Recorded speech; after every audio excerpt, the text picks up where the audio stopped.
Hey guys, welcome back to my YouTube channel. Today is a really exciting video for me because I'm actually going to be reacting to your enclosures. So I've gotten requests for this for quite a while now to react to your enclosures. So I put on my community tab and on my Instagram if you guys were interested in sending some in. I also asked if you guys just wanted snail enclosures or if you wanted like any animal, and the vote was just any animal, so that's what we're going to be doing.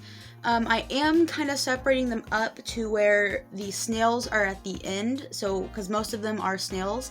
I'm going to be including every enclosure that got sent in to me, and I would really love to do this again in the future, so let me know if you guys like this, and maybe we'll do it again sometime, and if you didn't get a chance to send in your submission this time, you can next time. So without further ado, let's go ahead and get into it. So the first one here is by Layla Amons, and I love Layla so much. I love her videos a lot, so I was really excited whenever she sent something in. Bruce is Layla's male Madagascar hissing cockroach. She said that he's around 1.5 years old, which is full grown for a hisser. His enclosure is fully bioactive, and it's a 12 by 12 by 12 exoterra, which is just... that's good. That's great. I love that. He has a 3D background, live plants, a drainage layer, a mix of topsoil, eco-earth, and a tiny bit of play sand, and leaf litter. And that is like a wonderful mix for the substrate.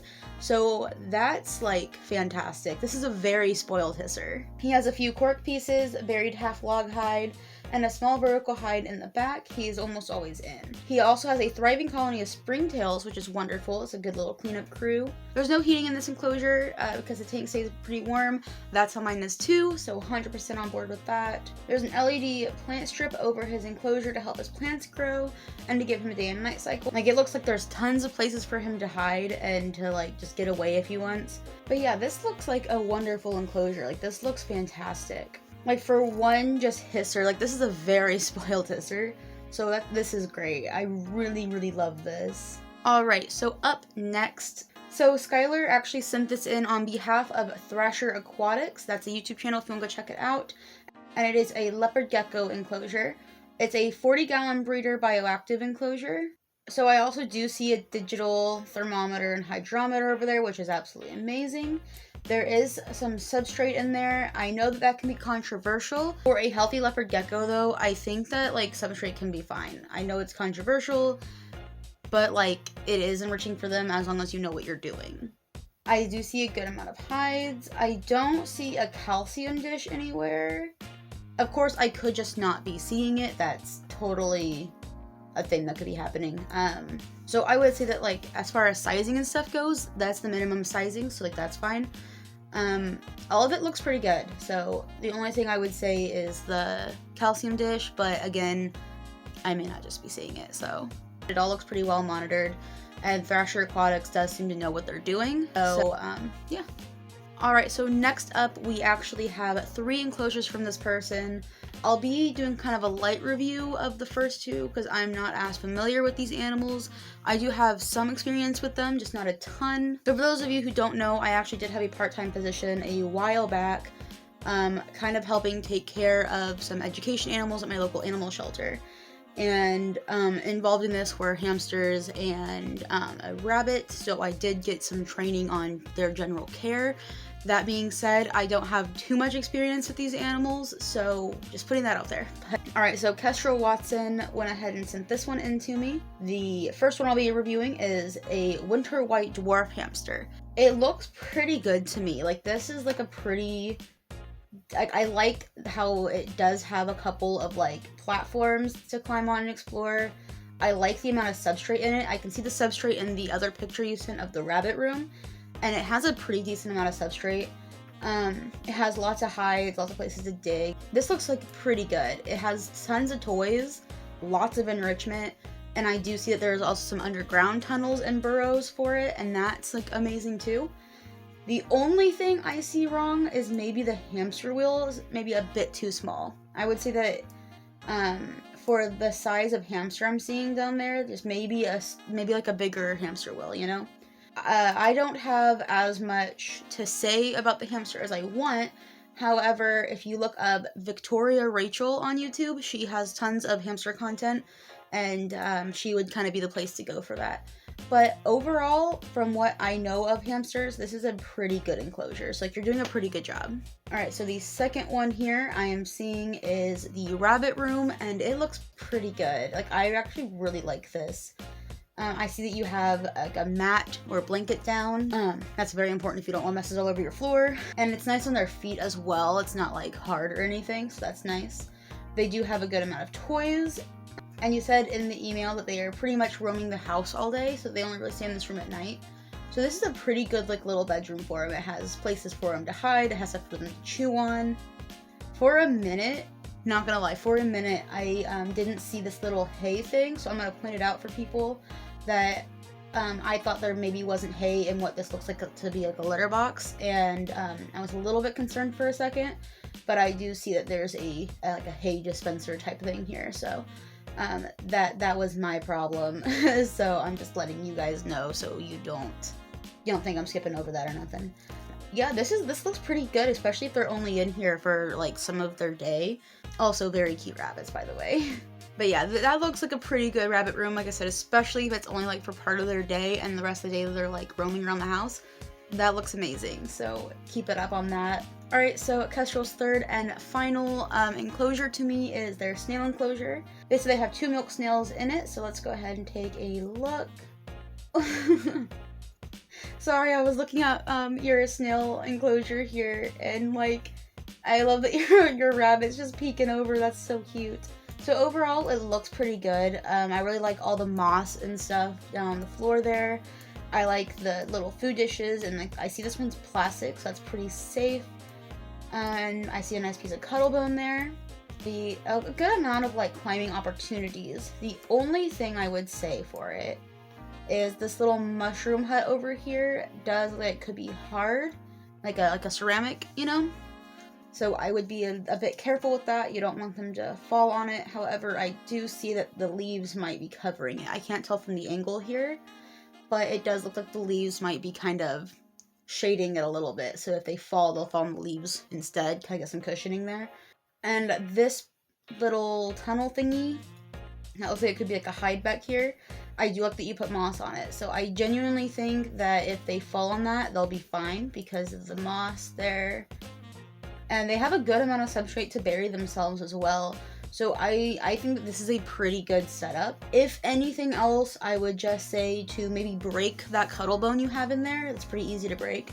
Maybe put one where it is now and the other piece like somewhere else in the enclosure so that they don't have to travel as much. You know what I mean? But I mean, overall, this looks pretty good. You wanted some advice on it, but I mean, that's really the only advice I can come up with. I mean, they look like they're being very well taken care of.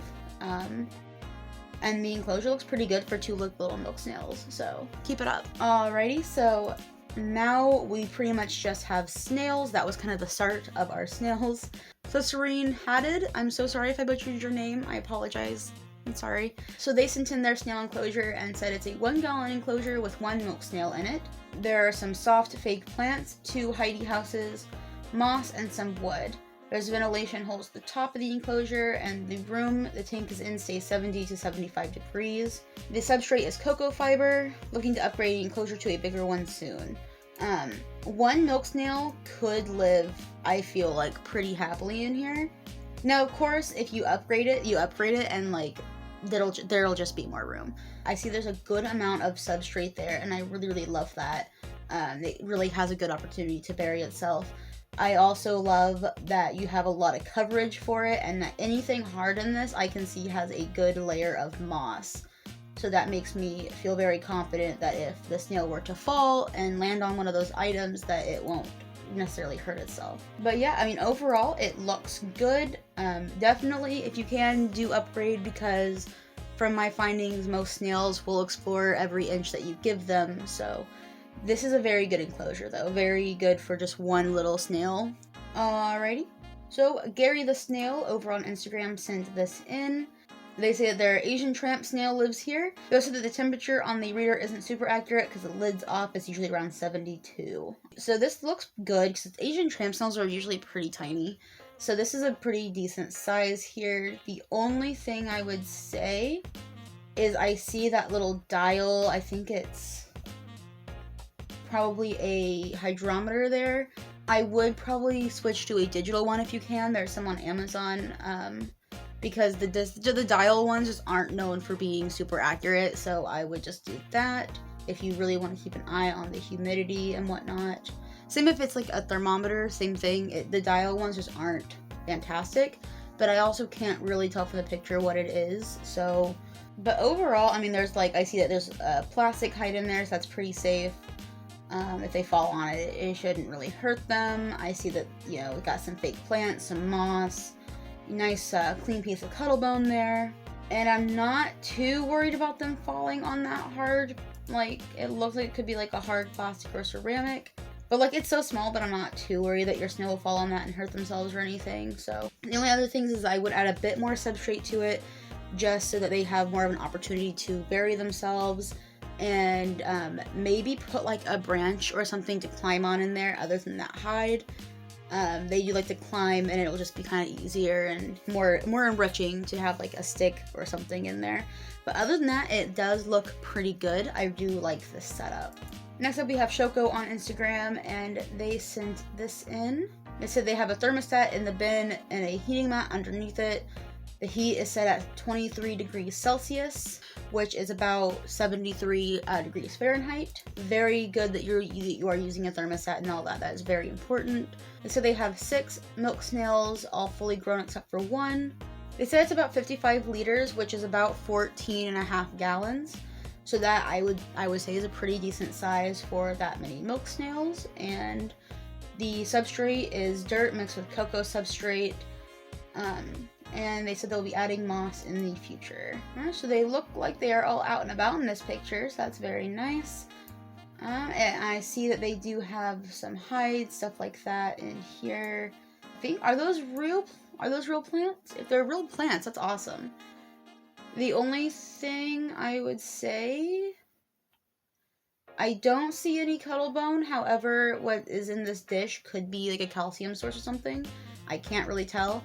But if there's not any kind of calcium in there, I would definitely add in some calcium. Super important for especially milk snails. The harder stuff I would be a bit more careful with, but overall looks fine. And I would definitely add some like more hides and things like that. Some more stuff for them that like hide in that's darker, so that way they feel a little bit more secure. Maybe add like, you know, don't be ashamed to like add some fake plants if you need to.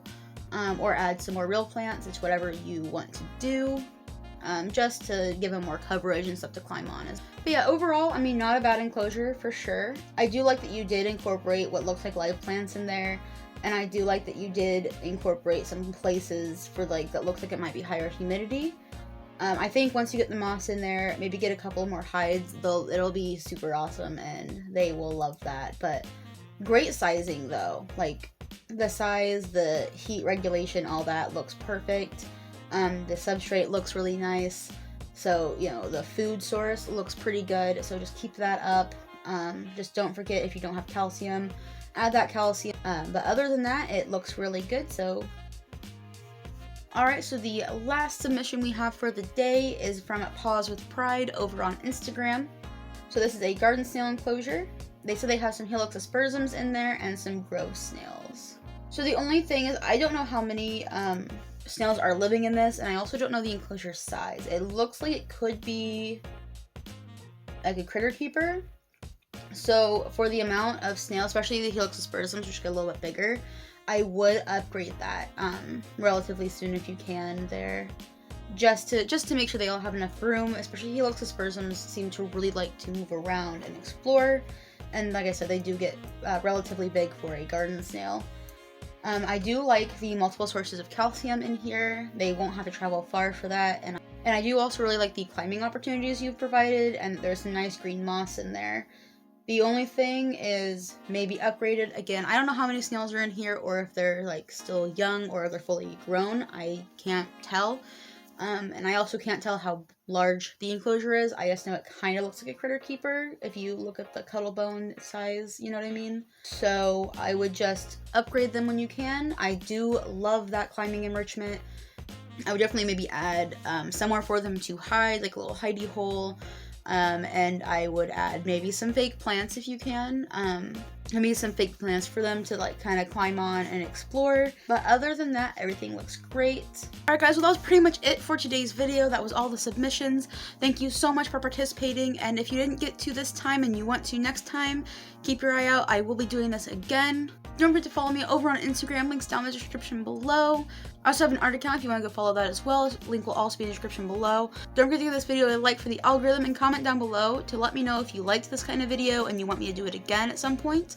Also, don't forget to subscribe to this channel if you're into this kind of content or really any animal kind of content. I upload every single Friday at 3 p.m. Eastern Standard Time, but you can hit the bell if you don't want to remember that. And as always, I'll see you next week. Bye!